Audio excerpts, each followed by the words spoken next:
Senator Lindsey Graham, rest in peace. We wanted to be here right outside the U.S. consulate in Toronto to pay our respect to a great soul. True patriot never die. Let's not engage. Let's not engage, okay? Keep the peace. Why this guy come to here? Scarlett Grace with Rebel News reporting from just outside the U.S. consulate in downtown Toronto, University Avenue, where the Iranian community has come together this Tuesday evening. Blistering hot, 37 degrees outside. They've still come out to honor the late Lindsey Graham. They are doing a vigil of sorts here at the Meridian. Apparently, flags were not permitted directly in front of the consulate by police. Demonstrators are working around that.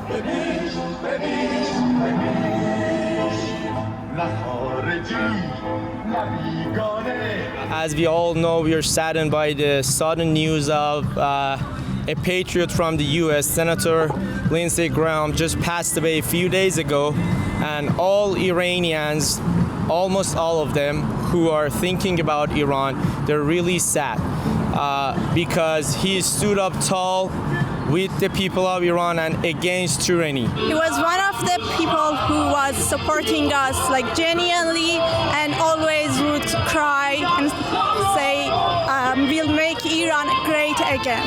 He was one of those persons inside of the United States that not just people of the United States, but people around the world could count on, could trust what he was saying. He's a true patriot, and I want to say true patriot never die, and he stood for freedom of Iran, and that was a friend of Iranian people. He stood for the people of Iran. He listened to what we were saying. He was the voice of voiceless, which is white people.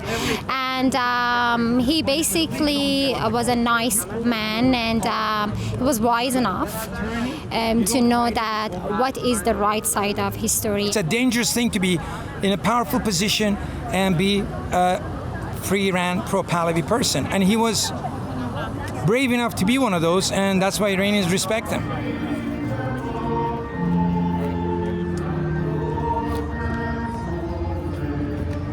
Demonstrators are playing the Star-Spangled Banner in honor of the late senator. Lindsey Graham was a great friend to the Iranian people and fought for a free Iran. He even attended earlier this year one of these massive demonstrations that were happening worldwide under the command of His Imperial Majesty Reza Pahlavi. He joined Reza Pahlavi himself in Germany at a huge demonstration that drew hundreds of thousands of people. And there are images displayed here of Lindsey Graham with their chosen leader, Reza Pahlavi.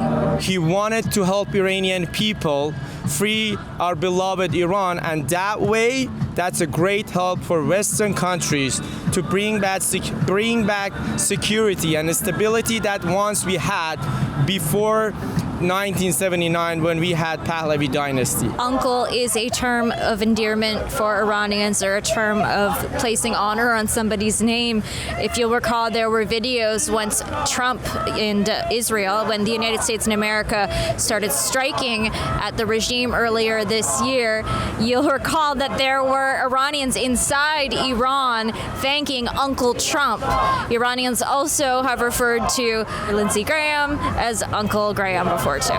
The uncle, when we just respect the person, we call him uncle, and we believe him. He was a close friend with the Crown Reza Pahlavi, and he was a close friend. So that's why everyone loves him, and we call him Uncle Lindsey Graham, and we never forget him.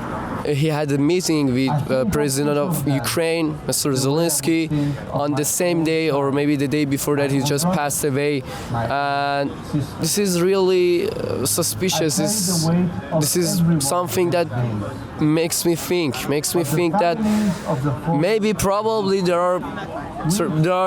I mean, I'm not a conspiracy theorist person, but I do believe that there can be other possibilities that what actually had happened to Mr. Lindsey Graham.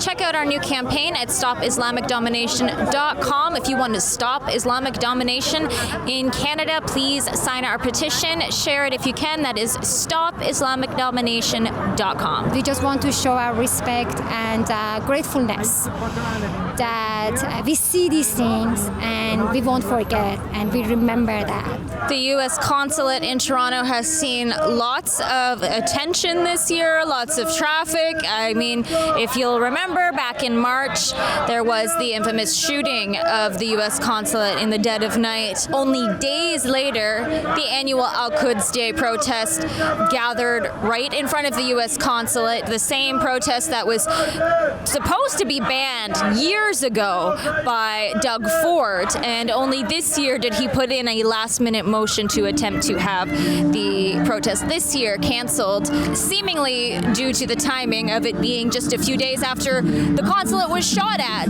We have one lone counter-demonstrator who has showed up to, for some reason, think it's appropriate to demonstrate against a vigil for a recently deceased man who served his country. It's insane what these people will protest, but protest they will. This is one of the usual pro-Palestine, pro-Hamas, pro-Islamic Republic demonstrators who goes to Bathurst and Shepherd, counter-demonstrated against the walk with Israel. I had an interaction with him at one of the huge Iranian marches a few months ago. He's always got a megaphone spewing something along the lines of Germany isn't Palestine. I don't know who can really understand their logic, but he is here protesting a vigil for a dead man. Says a lot about their mentality. Look at this guy. Are you support Khamenei? Are you support Mullah? Let's not engage anymore, okay? Let's not engage. Let's not engage, okay? Keep the peace. Why this guy come to here? Look, you guys We stay here for peace. We're on your side. Yeah, for Lindsey Graham. I understand. They kill Lindsey Graham. Yeah, okay. The thing is, he has a right to be here. You guys have the right to be here, right? But you don't need to engage. You don't need to escalate, okay? Just stick with your own crowd. Okay, you guys were on the other side, right? You don't need to come over. Who is criminal? Okay. Let's not engage. Who is criminal? Say that again. Don't you dare say that again. Who is criminal? Who is criminal? Say that again. Yeah, you don't dare. This guy support Khamenei. You know Khamenei? You know Mullah? This guy is terrorist. The top leader of IRGC. This guy support Khamenei. This guy support terrorists. I stand for Canada, for Canadian people. So this counter-demonstrator over here keeps saying things like Trump is a pedophile, yet he carries the flag of the Islamic Republic. What did Khomeini say about sex with children? We want to talk about pedophiles, we better go back to the book written by Khomeini, in which he literally said that it's okay to have sex with a baby, like less than even 2 years old. As long as you don't do intercourse, you can have orgasm with a baby. So that is the level of atrocity and stupidity we are dealing with Khomeini. They are just violent people, and they just don't. I'm not sure even if he knows enough about history and how things are. He's wearing a winter jacket. I've seen that guy a lot. He's cute. He's wearing a winter jacket with a hood at 45 degrees. You're either armed or you're not all there, fully cylinder. So I think they're entertaining. I like them. So nobody can argue that they are against pedophiles while they're supporting Islam, whose leaders are all just a bunch of rapists, and they use women as a sexual toy, and they own the women and females. That's what they did in tribes. Then they raped each other's women, and they were proud of that.